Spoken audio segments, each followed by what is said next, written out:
Sore di desa Kembang Arum turun perlahan seperti selendang penari yang jatuh dari bahu. Matahari menggantung malas di balik awan kelabu. Dan udara lembab membawa bau asin dari laut yang tak jauh dari pemukiman. Dari balik jendela rumahnya yang mungil, Lastri tengah merapikan rambut panjangnya yang telah disanggul rapi. Di meja, kebaya merah dan kain batik lurik telah disiapkan. Ia kembali dipanggil untuk menari tayub di hajatan warga. Kali ini di rumah Pak Darto, seorang petani kaya yang sedang menikahkan anak perempuannya. Bukan kali pertama Lastri tampil di hajatan seperti ini. Ia sudah menari sejak usia belasan.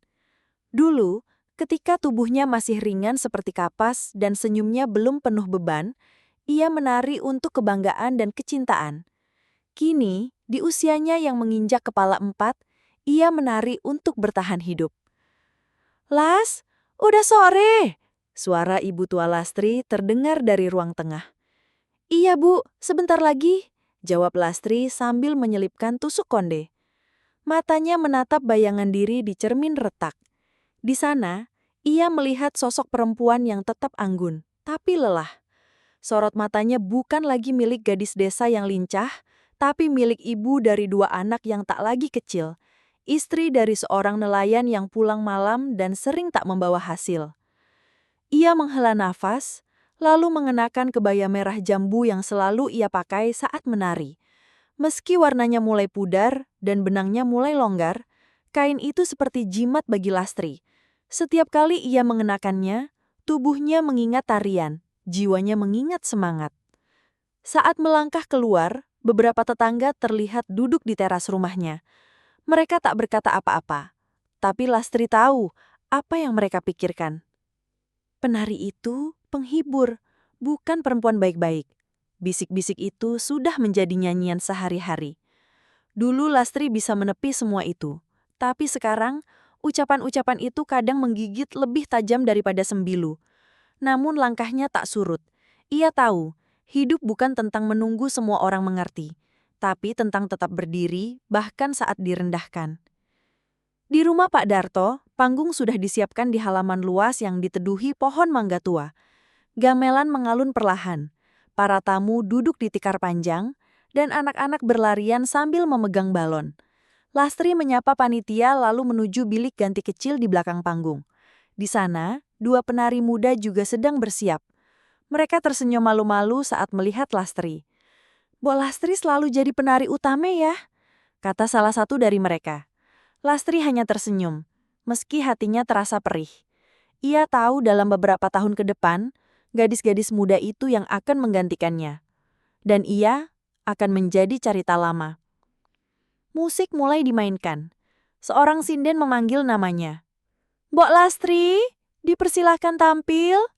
Lastri melangkah ke panggung. Setiap gerakannya diiringi denting saron dan kenong. Kepalanya menunduk pelan, lalu tubuhnya berputar anggun. Selendangnya melambai, seolah menantang angin. Tarian tayub bukan sekedar gerak tubuh. Ia adalah percakapan diam antara penari dan penonton, antara masa lalu dan masa kini.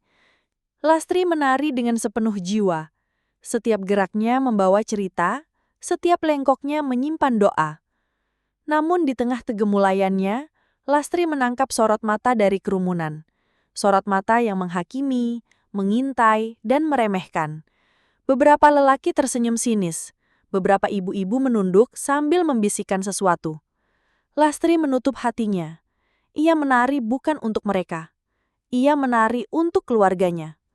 Untuk dapur yang harus tetap mengebul. Untuk anak-anaknya yang butuh buku dan sepatu.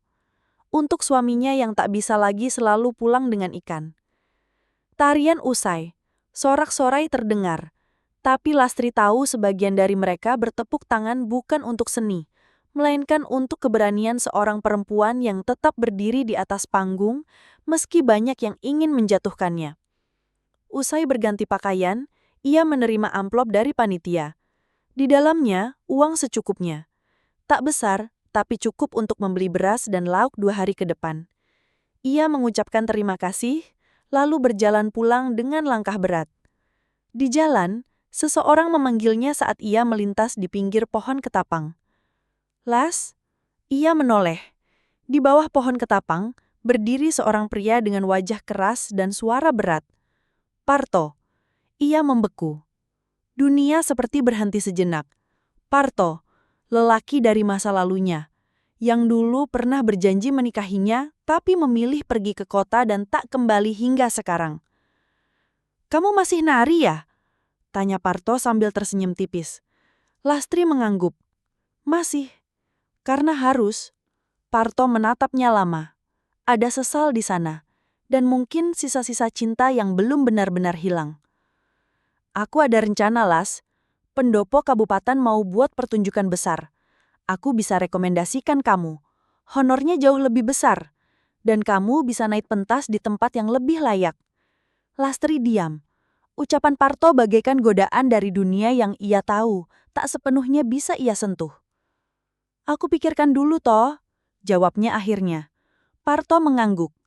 Lalu pergi, tapi Lastri tahu tawaran itu tak akan hilang begitu saja dari pikirannya. Malam itu, di rumahnya yang kecil, Karyono duduk di dipan.